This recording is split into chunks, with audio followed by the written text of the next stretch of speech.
The deficit was, let's remember, the deficit was exploded by Republicans.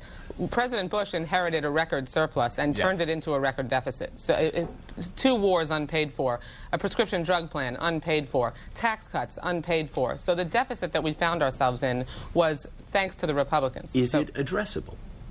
Well, look, Harry, if I could just add, there is no equivalency. Go ahead. Look, I think that it has to be.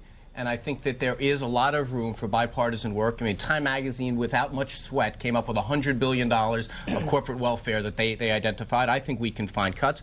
I've been working with Jason Chaffetz of Utah. We've found some cuts that we think. But there's no doubt about it, though. Some of the big things are philosophical questions. The Republicans have philosophically said they don't believe in the guaranteed Social Security benefit. They don't believe in a guaranteed Medicare benefit. We know that because, Harry, Anthony continues to make these statements. Now, Michelle, you voted for that in the Republican alternative last year. I'm sorry.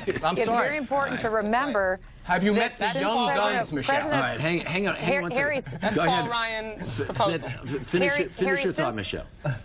Harry, since President Obama came into office, we've had over $3 trillion in deficit. We're looking at another $1 trillion in deficit. Let's try to just get our arms around that reality. Right. This is massive. Hang on one second. Just the other part of that, there was an economic cataclysm. We're now up to $14 trillion. And by the way, you all just decided to give everybody a tax cut for the next 2 years. Can we go back to health care reform for 1 second? Because that's one of the first things that we're going to do this week. How is this going to get paid for? Well, oh, by the way, if this deficit continues, and the government can the government. Oh, well, apparently my Republican friends believe that tax cuts for millionaires and billionaires, somehow the bill fairy pays for that. I don't understand how that's supposed to work. Can we go back to health care reform for 1 second? Because Saturday, the health care reform piece that was implemented was we cut prescription drug bills for senior citizens by 50%. We've already made sure that young adults until they're 26 can be on their parents' insurance. A constituent in my district came up to me a few weeks ago and thanked me for saving her $3,000 a year because she could put her 2 adult children back on her insurance. That's what the Republicans are going to be proposing to repeal this week. It's not going to happen.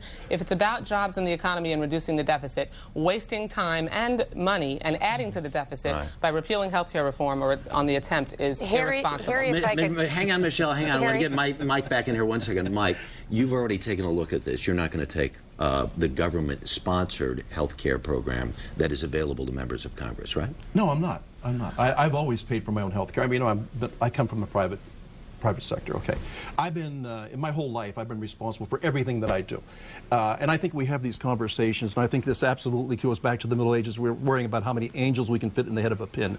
We've got to start looking at these things. There is a cost with everything involved. My early time here in this city, it's so different than where I come from, because I live in a real world where people actually have to use their own money to pay for things. So this idea that you can keep doing this or doing that, and I love this fact that we are going to pay for it. We are not paying for anything, not we in Washington.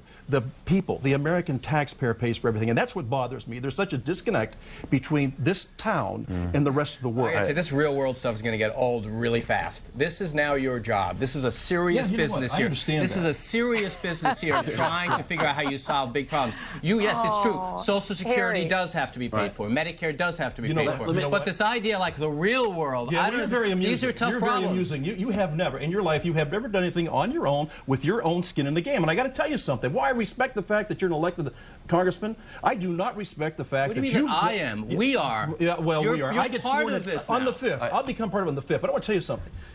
This has got to stop being about who can blame who for what. Look, it sure sounded like you just did that. It sure sounded like you. It's like us versus the real world. Hang on, gentlemen, hang on. I would hope you had more respect for your constituents. Hang on. That's why I wouldn't have the deficit for all right.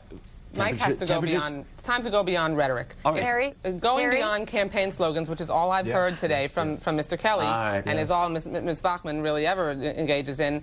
We have to get into deficit reduction, job creation, and turning the economy around.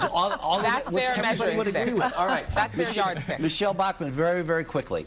Do you see anything that you have in common with your friends from the other side of the aisle?